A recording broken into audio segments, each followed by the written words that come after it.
بسم اللہ الرحمن الرحیم لا تاخذوا سنۃ ولا نوم۔ یہ اللہ کی شان ہے کہ اللہ سوتے بھی نہیں ہیں اور اللہ کو اونگ بھی نہیں آتی۔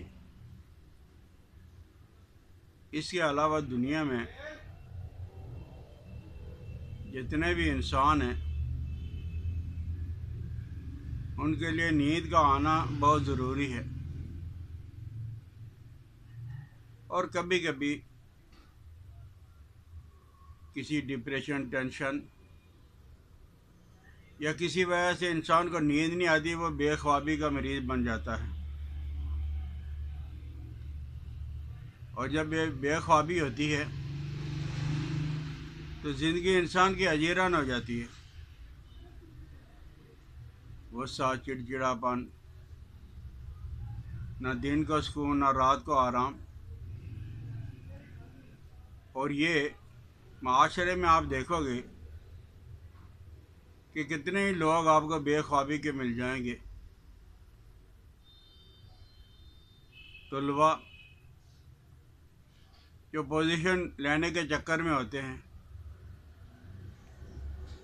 وہ کئی راتوں کو جاگ کر پڑھتے رہتے ہیں، پیپر ہو گئے، امتحان ہو گیا، اچھے نمبر تو مل گئے ہیں، لیکن اچانک پتہ چلا کہ وہ بے خوابی کا مریض بن گیا ہے، مریضہ بن گئی ہے۔ اسی طرح کسی آدمی کی ذمہ داری ہے کہ وہ کوئی ڈیوٹی سر انجام دے رہا ہے، کوئی کام کر رہا ہے، کوئی کام کی ڈیوٹی اس کے ذمہ ہے، تو وہ اس کی پہرے داری، چوکیداری کے لیے اماتن یا وہ اس کی طرف متوجہ رہتا ہے، اور پھر کچھ عرصہ کے بعد پتہ چلا ہے کہ وہ دو چار گھنٹہ کی جو نیند تھی وہ بھی ختم ہو گئی ہے۔ اب اس نے سونا تو ہے، نیند تو لینی ہے، تو نشہ آور ادویات کا استعمال اس نے شروع کر دیا۔ ایک گولی، دو گولیاں، تیسری گولی، سکون آور گولی،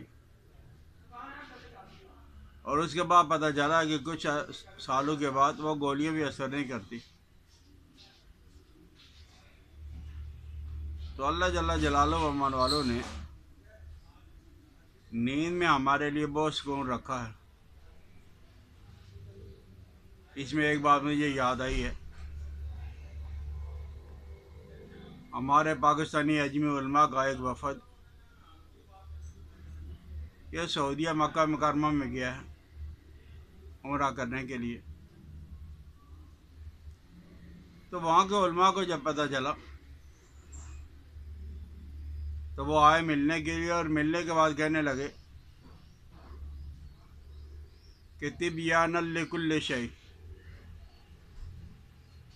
قرآن پاک کے اندر ہر چیز کا علم ہے،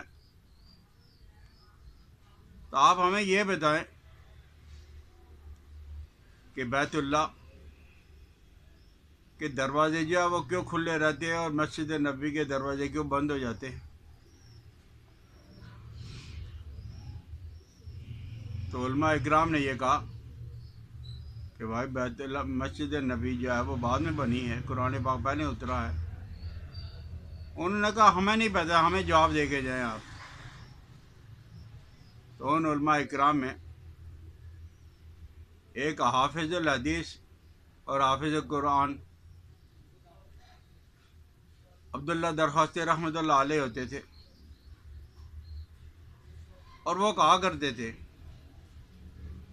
کہ جب مجھے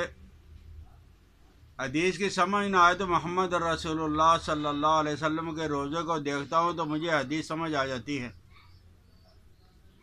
اور جب قرآن پاک کو کوئی مسئلہ میری سمجھ میں نہیں آتا تو بیت اللہ کو دیکھتا ہوں تو قرآن پاک کا وہ مسئلہ، اس آیت کا مفہوم میری سمجھ میں آ جاتا ہے۔ تو جب علماء نے زیادہ کہا، عرب علماء نے بہت زیادہ کہا کہ آپ بتائیں، تو یہ حضرت درخواستی رحمۃ اللہ علیہ نے بیت اللہ کو دیکھنا شروع کر دیا، اور پھر سر جھکا کے یہ کہا کہ بھائی بیت اللہ کے دروازے اس لیے کھلے ہیں کہ یہ اللہ کی شان ہے، لا تاخذو سنۃ ولا نوم، اللہ کو نیند بھی نہیں آتی ہے، اونگ بھی نہیں آتی ہے، اس لیے اللہ جاگ رہا ہے، اس لیے اللہ کے گھر کے دروازے کھلے ہیں۔ اور محمد رسول اللہ صلی اللہ علیہ وسلم سو جاتے تھے، اس لیے مسجد نبوی کے دروازے بند ہو جاتے۔ وہ علماء عرب جو ہے وہ اشش کر اٹھے، تو یہ کر رہا تھا کہ بے خوابی جو ہے یہ عذاب ہے، اور نیند آنا یہ اللہ کی بہت بڑی نعمت ہے۔ تو اگر کسی آدمی کو کہیں بھی دنیا بھر میں یہ تکلیف ہے، تو یہ جو مکئی کے پودے ہوتے ہیں، نرم نرم پودے، ابھی جو وہ ایک ہاتھ کے برابر اتنے ہو جائیں، بالکل نرم دودھیا ہوتے ہیں، وہ آپ ان کا عرق نکال لیں 1 کلو، اور 1 کلو عرق نکال کے مناسب چینی ڈال کے تو آپ اس کا شربت بنا کے رکھ لیں، تو آپ آدھا آدھا کپ یہ شربت پانی میں ڈال کے پئیں، جب بھی پئیں گے تو بہت جلدی آپ کو نیند آ جائے گی۔ اور اسی طرح گندم ہے، گندم کے جو نرم پودے ہیں ان کا بھی اسی طرح آپ شربت بنا لیں۔ ان کو مکئی کا جوارہ اور گندم کا جوارہ کہا جاتا ہے ساری دنیا کے اندر۔ دنیا کی اپنی زبانوں کے اپنے الفاظ ہیں، لیکن ان کا مفہوم یہی ہوتا ہے۔ تو آپ یہ مکئی اور یہ گندم کے پودوں کا جو عرق ہے وہ نکال کے اس کے شربت بنا لیں، اور اس کے ساتھ ساتھ مغز، تربوز آپ باریک گرینڈر کر کے کوٹ کے رکھ لیں، 1 چمچ مغز تربوز کا، اور آدھا کپ جب وہ مکئی کے پودوں کا عرق شربت جب وہ پی لیں، یا گندم کا جو آپ نے شربت بنایا وہ پی لیں، آپ کو نیند آ جائے گی۔ لیکن آپ کے لیے اگر یہ دشوار ہے، یہ کون کرے گا؟ کوئی نہیں کر سکتا۔ آپ سفر میں ہو، کیسی ایسی جگہ پہ ہو کہ آپ کا گھر موجود نہیں ہے، سفر کے اندر آپ وقت گزار رہے ہو، تو آپ ایسا کریں کہ جتنی مناسب آپ سمجھتے ہو کہ گندم کو لے کے آپ پانی کے اندر بھگو کے رکھیں 1 دن، اور پھر وہ گندم نکال کے تو سوتی کپڑے کے اندر، ریشمی کپڑے کے اندر نہیں، وہ جو گندم آپ نے پانی کے اندر بھگوئی ہوئی تھی آپ نے سوتی کپڑے کے اندر اسے رکھ دینا ہے، اور پانی کے چھینٹے دیتے رہنا 4 6 گھنٹے کے بعد۔ تو 24 گھنٹے کے بعد آپ دیکھو گے گندم اور یہی حال جب وہ مکئی کا ہے کہ ان کے جب وہ بیج پھوٹ کے تو باریک باریک سوے ریشے جو وہ باہر نکلنا شروع ہو جائیں گے۔ تو آپ جتنا مناسب سمجھتے ہو 2 دن رکھ لیں، 4 دن رکھ لیں،